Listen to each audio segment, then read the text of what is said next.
Hi there, I'm Alex from the Southern Ukulele Store, and I had to take a bit of a run up at today's video because I've never featured this luthier before, this brand before, but it's a brand that many of us that seek out high-end ukuleles, seek out the very top, the creme de la creme of instruments, look for and look at. And getting it earlier on in the week, I made a very short sound sample, but I mean, it's just a breathtaking instrument. We're going to take a look today at a Cornerstone ukulele.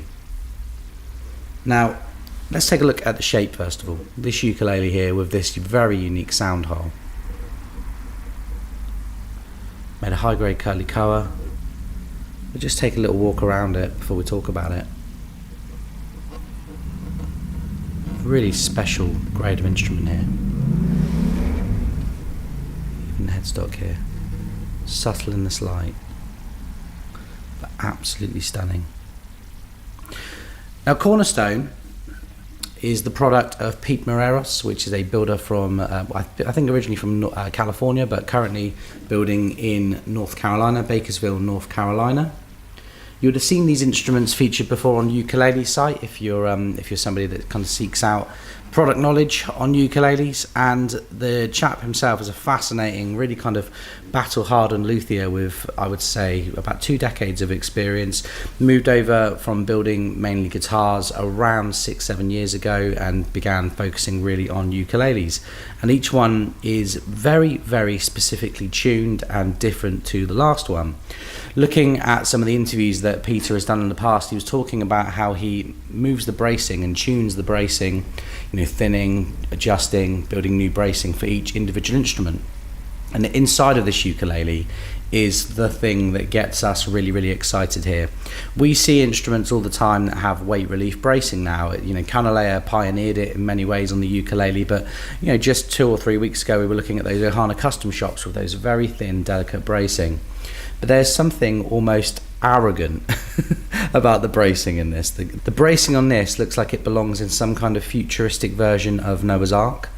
It's absolutely stunning to look at, and I'm going to really struggle to get it on camera, but I'm going to try for you because I want you to be able to enjoy this like me.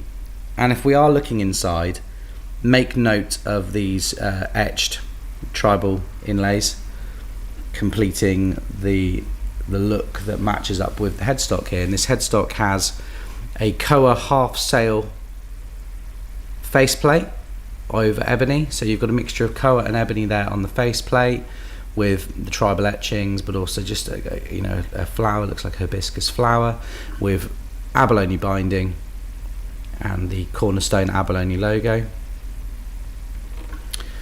The finish on this instrument is a glass-like UV polyester finish, similar to what kanile'a use. It cures very, very fast, but it takes an incredible amount of skill and patience to get right. The finish on this over this really high grade Koa body, so about as good as curly Koa gets on the front, back and sides. And I can't help but wonder if the wide sound hole is there to help Peter tune the bracing in real time. So he takes the bracing out, puts it in, puts it out. And I was seeing him talk to the guys at Ukulele Site about a year ago, where he was talking about feeding bracing in and out with pieces of string. And I have to say, when you see master grade curly Koa and you see a UV gloss finish, you instantly think of kanile'a. But actually, the lightness in the hand, the way this instrument feels when you hold it, reminds me more of the Koa Red Label custom ukuleles. It feels very, very Hawaiian, but it has a completely different sound to anything else that I feel like we've had here in the shop before. It kind of, if a baritone ukulele can sound a bit like a guitar, this has the warmth and the qualities of a baritone ukulele, but wrapped up in a tenor package.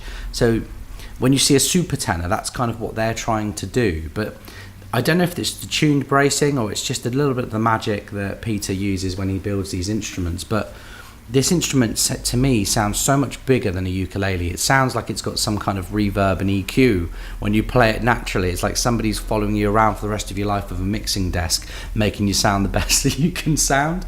You have the ebony fingerboard and bridge.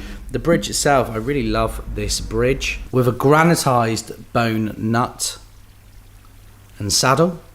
So kind of has almost like a spearmint look to it. Never seen this material before. It's really interesting after all these years when you see something you've not seen on a ukulele before. You start doing a bit of research. And there's abalone trim for days on this instrument. As you look around it, there's abalone on the sound hole, there's abalone around the front. You have the ebony binding and the ebony armrest here with the side port. And one of my favourite features, not something you'd probably get a lot of people talk about, is the squared off heel joint. I don't think I've ever seen a ukulele like this before. It reminds me of an extremely high quality classical guitar that I've seen in the past, which suddenly makes sense when you look at Peter's history building classical guitars, building guitars. I recently saw a kind of wide nut steel string guitar based on a classical guitar sell second hand for upwards of $10,000. So to say that Peter's work is revered going back throughout his time as a luthier is an understatement. You have a mahogany neck here going up to some really good, as you'd expect, you wouldn't put cheap friction tuners on this, but some gorgeous Goto tuners as well. Somebody emailed me yesterday and saw the sound sample I posted on social media earlier in the week and said to me, oh, Alex is going to make his video and give this ukulele the hard sell.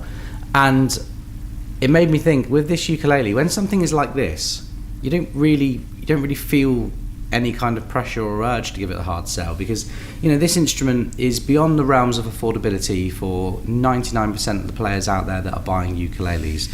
But if you're a collector, if you're somebody that appreciates art, you're somebody that appreciates high-end cars or just bespoke things that push the instrument forward, something like a Kanile'a Platinum.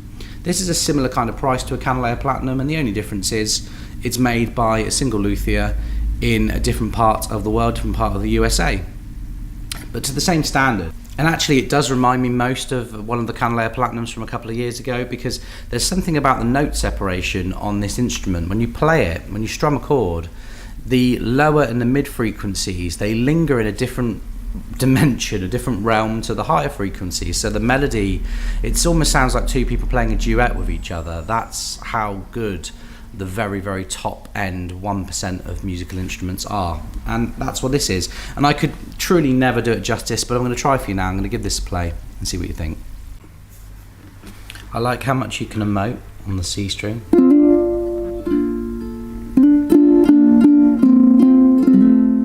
Because for men, that's where most of our kind of vocal voicing is.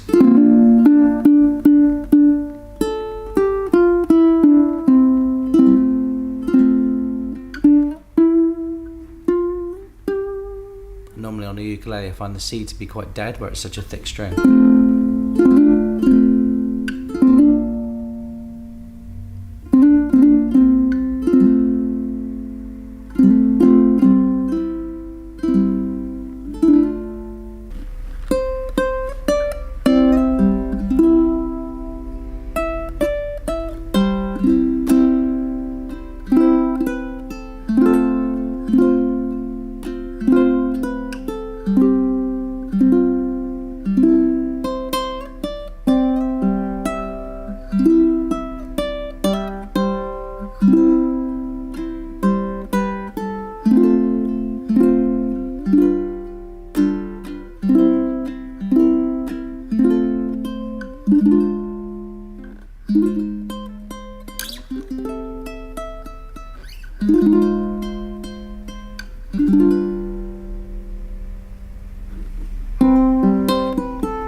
I honestly, that was probably quite boring at the end there for you guys at home, but I was honestly playing this was giving me some kind of like weird existential crisis. I kind of left my body and just kept playing.